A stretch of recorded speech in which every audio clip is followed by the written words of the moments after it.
A massive blow has befallen Unai Emery's Arsenal squad before the season even starts. Left-back Sead Kolasinac suffered a knee injury in Arsenal's International Champions Cup friendly against Chelsea on Wednesday night in Dublin, and has been ruled out for 8 to 10 weeks. Kolasinac was removed from the game in the 70th minute, replaced by Ainsley Maitland-Niles. He was escorted off the field by the club trainer Chris Morgan, not seemingly in a ton of pain. Still, the team confirmed on Friday evening that Kolasinac would miss a significant amount of time. The injury now puts Emery in a bind. Kolasinac was the only fit natural left-back on the roster, with incumbent Nacho Monreal only returning from his post-World Cup extended leave last week. Emery must now decide to risk Monreal, play 20-year-old Maitland-Niles until Monreal is fit, or utilize a back three that leaves room for a more attacking wing-back. Kolasinac moved to Arsenal last summer from Bundesliga club Schalke, and impressed mightily on the right, looking mostly composed, if a little clumsy, defensively and dangerous on the cross up front. However, the 25-year-old Bosnian international struggled with fitness his first full season with the Gunners, in and out of the lineup with ankle problems the second half of the campaign. Thankfully for Emery, the news on Aaron Ramsey was better. The oft-injured midfielder was scratched from the game against Chelsea with a calf injury, with warm-up, but it sounds like the injury is not as serious as first feared. The club update says they are still monitoring Ramsey, but that he aims to return to training next week. It's unclear if that means he will miss the season opening match against Manchester City next Sunday. Follow at _bonfire Burnley at a glance, Premier League and Old First Division titles, 2, last 1959-60, FA Cups, 1, 1913-14, League Cups, 0, best finish, semi-finals 4 times, FA Community Shield, 2, last 1973, top 4 finishes, 11, last 1965-66, stream, watch every place match live, the ultimate goal for every club, top to bottom, should be tangible improvement. Nobody wants to step backwards, whether it means relegation or otherwise. So here Burnley sits, after its most successful season in club history, with a 7th-place finish in the Premier League table last season, qualifying them for this year's now underway Europa League campaign. Where do they go from here? What are reasonable expectations? The Clarets were hard to get a beat on last year, going through numerous winning and winless streaks. Still, Sean Dyche was rightfully lauded for his leadership, an organisation that kept Burnley compact and defensive-minded yet still able to poach a goal or two up front. Still, there are worrying signs. The squad is navigating a potentially dangerous Europa League qualification campaign that threatens to derail the early portion of the league season, as it has to so many other mid-table Premier League clubs. On top of that, the club hasn't purchased a single player this transfer window, a precarious position for a team in desperate need of depth. Will Burnley stake its claim as a consistent top-half contender, or will they fade after a one-season fling? Burnley will repeat last year because they have Sean Dyche. The manager has warded off interest from bigger clubs to continue leading the Clarets, and if anyone can protect the squad from overuse in the first half of the season, it's the 47-year-old former Premier League defender. He's a first-class manager, and will do everything in his power to lead this team through the inevitable low points to keep them in a contending position. Burnley will end up fighting relegation because the squad is just too thin. They have not added a single player this transfer window, while newly promoted sides get better every summer day. They always say if you're standing still you're falling behind, and with the Europa League sapping players of their summer rest and energy required to compete in the long Premier League season, this squad could be in real trouble. Star goalkeeper Nick Pope has already gone down with a 3-month-long injury while playing in Europe, while midfield rock Steven Defour recovers from a calf strain suffered in early pre-season training. If they take more hits to important pieces, things could go downhill fast. Best possible 11, Pope, Lowton, Tarkowski, Me, Ward, De4, Hendrick, Gudmundsson, Lennon, Vokes, Wood, transfers in, none transfers out, Dean Marnie, Fleetwood Town, free, Chris Long, Fleetwood Town, free, Tom Anderson, Doncaster Rovers, free, Scott Arfield, Rangers, free. Ranking their off-season, Burnley narrowly avoids a failing grade this window for keeping James Tarkowski despite a wave of interest from the bigger clubs after a stellar season at the back last campaign. However, failing to add anyone to this point despite a Europa League campaign is downright unacceptable. Sean Dyche plays the unfair prices card, but the club earned a total of $156 million from its 7th place finish last year, rendering the excuse untenable. Burnley has been rebuffed, most notable in a bid for West Brom pair Jay Rodriguez and Craig Dawson, but otherwise the club has barely even registered among the rumour mill. It's worrying to say the least.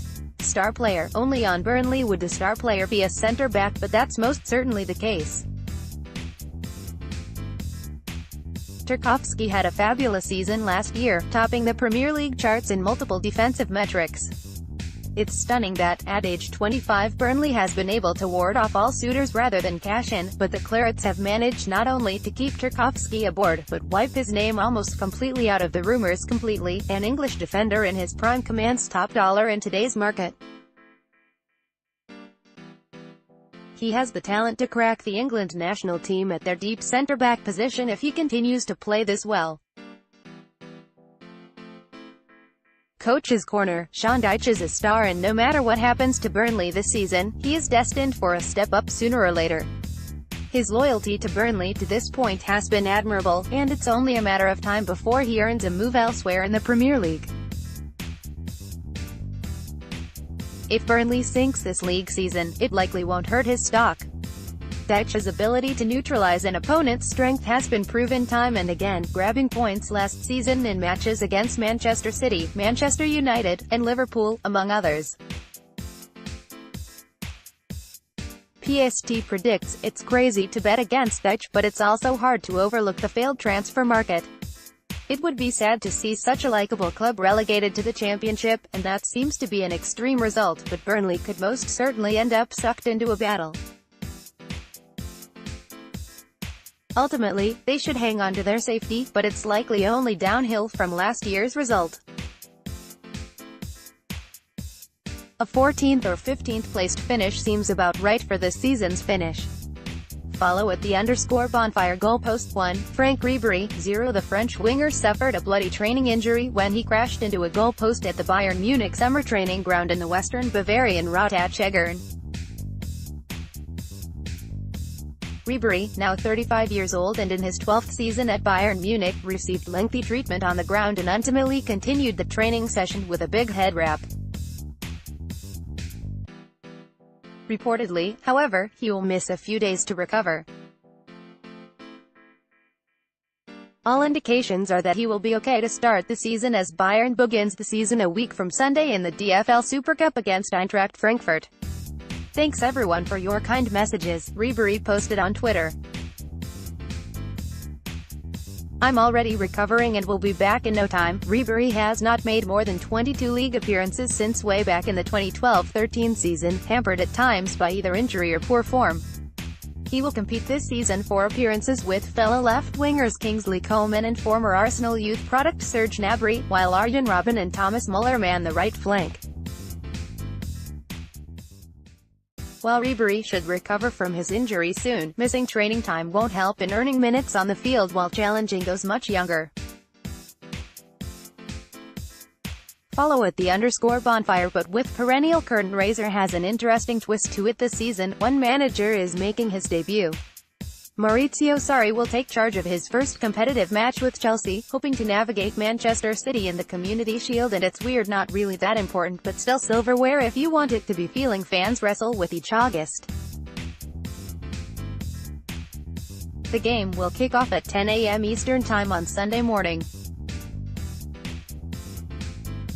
There's plenty of excitement around the Community Shield fixture since fans are salivating for the return of club football, but also, the teams involved never truly know whether to take it seriously or not. At the very least, it's a good chance to get the first team on the field in a match with a competitive feel to it, setting the stage for the season to come. Sarri has a unique opportunity in the match, to win a trophy in his first competitive match in charge, something not done by the new boss of an English club since David Moyes in this very competition in 2013, having taken over for Sir Alex Ferguson. It will also be Chelsea fans' first chance to see the team Sarri picks as first choice. While it's possible a few players could still make their way into the starting 11 as the beginning of the season rolls along, the team placed out on the field at Wembley on Sunday will be a major clue as to Sarri's positional preferences and tactical style. Ruben Loftus-Cheek could see time after impressing in the England squad at the World Cup, while Willian has a tall task working back into club favour after a tumultuous summer.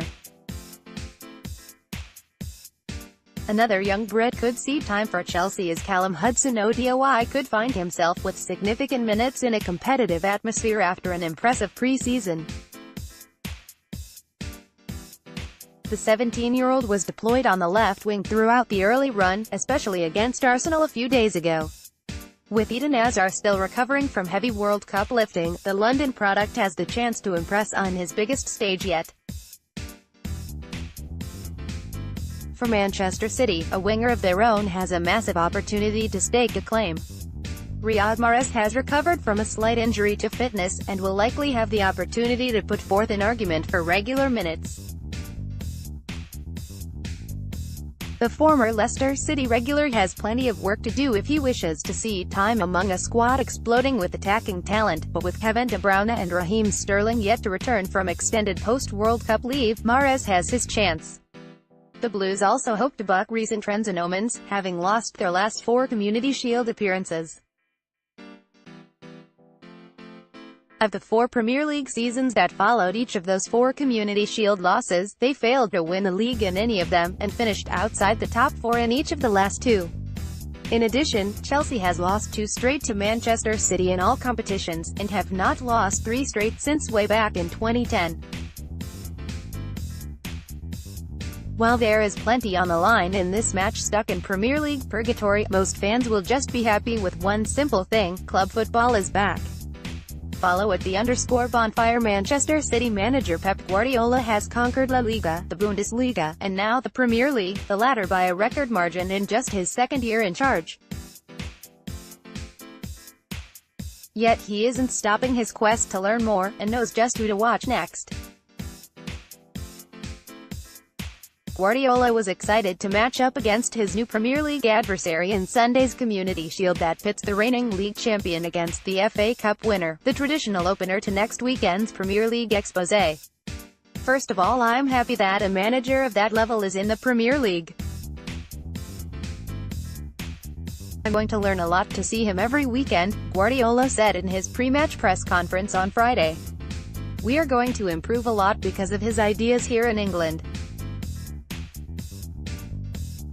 Guardiola wasn't just impressed by what he saw from Sarri at Napoli when the two played last season in the Champions League, with Manchester City prevailing twice in Group F play. The City boss said he's already done plenty of scouting, and he's blown away by how quickly the Chelsea players are embracing Sarri's instructions. I saw 3 games of Chelsea in pre-season and he got it, Guardiola said. He did it. The team in a short time plays like he wants. Of course, he needs more time to work everything, but the ideas are already there, so I think it'll be a good game on Sunday. Chelsea is always a big rival, with Antonio Conte before and with Maurizio too. The way he plays I think will be perfect for English football. I'm so happy he came here. Sarri's Chelsea takes on Manchester City on Sunday, with the Community Shield match kicking off at 10:00 a.m. ET. The Blues then kick off their league season against Huddersfield Town on the road on Saturday, followed up by their home opener at Stamford Bridge against Arsenal on August 18. Follow at the _bonfire.